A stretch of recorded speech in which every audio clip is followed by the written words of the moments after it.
शिक्षक को समाज का शिल्पकार कहा जाता है। शासकीय सेवा में होने के बावजूद समाज सेवा में संलग्न बने रहते हैं। हम यूं भी कह सकते हैं कि शिक्षक कभी भी सेवानिवृत्त नहीं होता है। भिंड में भी एक ऐसे शिक्षक हैं जो भौतिक शास्त्र के शिक्षक सत्यभान सिंह भदौरिया ने अपने शिक्षा के क्षेत्र में नवाचार शिक्षक के तौर पर अपनी पहचान बनाई है। उन्हें जब भी वक्त मिलता है छात्रों को भौतिक शास्त्र की बारीकियों से रूबरू कराते हैं। उनके उत्कृष्ट कार्यों की वजह से ही रूस के विश्वविद्यालय से उन्हें बच्चों को पढ़ाने के लिए आमंत्रित किया गया। उन्होंने वर्चुअल ऑनलाइन के माध्यम से रसिया के छात्रों को पढ़ाया। भिंड जिले के लिए गौरव की बात है और उनके साथी शिक्षकों के लिए वो मिसाल हैं। उनसे हुई चर्चा के कुछ अंश प्रस्तुत हैं। मेरी बातचीत हुई, उनको थोड़ा लेक्चर अच्छा लगा, फर्स्ट लेक्चर। उसके बाद उन्होंने मुझे अपॉइंटमेंट लेटर दिया। तो अपॉइंटमेंट लेटर लेके जो है फिर मैंने उनको यहाँ से ऑनलाइन ही पढ़ाना शुरू किया। तो सर ये पढ़ाई का सिलसिला अभी भी जारी है या अभी बंद कर? हाँ, आवश्यकता अनुसार जब भी वो कहते हैं तो मुझे लिंक प्रोवाइड कर दी जाती है। उसके हिसाब से बच्चों को मैं बायोफिजिक्स के बारे में गाइड कर देता हूँ।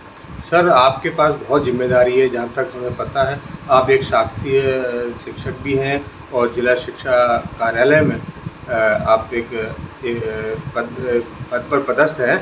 तो इस सारी जिम्मेदारियों के साथ साथ आप कैसे कर पाते हैं इसको? नहीं, ये एक्चुअल में क्या है कि थोड़ा सा वर्चुअली उनको लेक्चर प्रोवाइड करना रहता है। तो कई बार मैं अगर ज़रूरत पड़ती है तो मैं जिला शिक्षा अधिकारी कार्यालय में भी बैठ करके उनको वहीं से गाइड कर देता हूँ। ऑब्वियसली आधा घंटा या 40 मिनट का टाइम रहता है और वो बहुत हार्ड एंड फास्ट होता है तो मैं ऑफिस में बैठ के ही बता देता हूँ उनको वर्चुअली।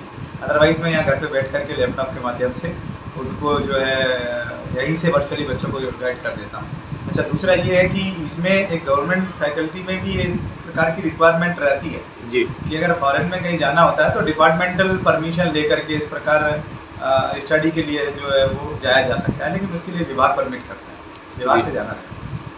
आप कैसा महसूस करते हैं आप हिंदुस्तान से दूसरे देश के बच्चों को पढ़ा रहे हैं, यहाँ से कैसा महसूस करते हैं? अच्छा लगता है कि वहाँ जो मेडिकल यूनिवर्सिटी है, माइकॉम यूनिवर्सिटी है, वहाँ बहुत सी कंट्री के स्टूडेंट्स हैं, बहुत से स्टूडेंट्स हैं, अलग अलग कंट्री के स्टूडेंट्स हैं। और वहाँ एक और अच्छा लगा जब एक बच्चे ने नाम पूछा और बोले सर क्या आप भिंड से हैं? जी। तो मैंने कहा हाँ बेटा मैं भिंड से ही हूँ। तो बोले सर मैं भी वहीं से 12वीं पास आउट हुआ हूँ। मैंने एक बच्चा भिंड का ही था उसमें जी। तो एक बड़ा अच्छा महसूस होता है कि दूसरे कंट्री के लोग जो है वो एक छोटे से प्लेस के टीचर से पढ़ रहे हैं, तो काफ़ी उसका अनुभव होता है, गर्व का अनुभव होता है। जिस प्रकार से जहाँ तक मैं समझता हूँ कि भिंड जिले के लिए ये गौरव की बात है कि एक सरकारी शिक्षक की आवश्यकता रसिया जैसे महादेश को पड़ी और उन्होंने यहाँ आपके एक छोटे से ज़िले में आपको संपर्क किया और आपने उन सारी फैसिलिटी को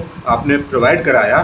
तो निश्चित तौर पर भिंड जिले वासियों के लिए गौरव की बात तो है ही, लेकिन आप इसको किस रूप में देखते हैं? नहीं, और बाद में जब क्लियर हो गया था कि वहाँ जो एक और मेडिकल में प्रोफेसर है वो अपने हमारे भिंड से बिलोंग करते थे जी। उनका मेरा कोई यादव है, वो उनका मेरा जब संपर्क हुआ, सुनील यादव जी, तो उनको बड़ा अच्छा लगा। उन्होंने कहा अरे सर हमारे भिंड से ही हैं आप। और फिर तो उन्होंने जो मुझे वहाँ अपॉइंट करा दिया, एक साल पूरा मैंने पढ़ाया हम लोगों को जी। और इन फ्यूचर भी उन्होंने ये कहा कि सर रिक्वायरमेंट जैसी होगी हम वैसा आपसे संपर्क करेंगे और आवश्यकता अनुसार आप जो है इसके लिए कोई मानदेय वगैरह वो उनकी ओर से प्रोवाइड कराया गया? प्रोवाइड करते हैं, देते हैं एक remuneration as a guest lecture का उनका जो मानदेय रहता है उसका वो प्रोवाइड करते हैं।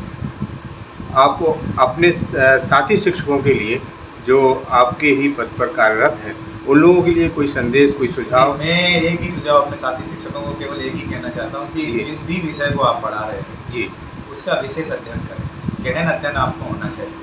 जितनी हार्ड स्टडी आपकी सब्जेक्ट होगी, जितनी पकड़ आपकी सब्जेक्ट पे होगी, उतना ही आपका व्यक्तित्व निखरेगा और उतना ही आप जो आपका नाम चमकेगा। अगर रसिया तक मैं गया हूँ तो कहीं ना कहीं इसके पीछे मेरा सब्जेक्ट है जिस पे मुझे गर्व है और उसी कारण मैं जो है वहाँ पर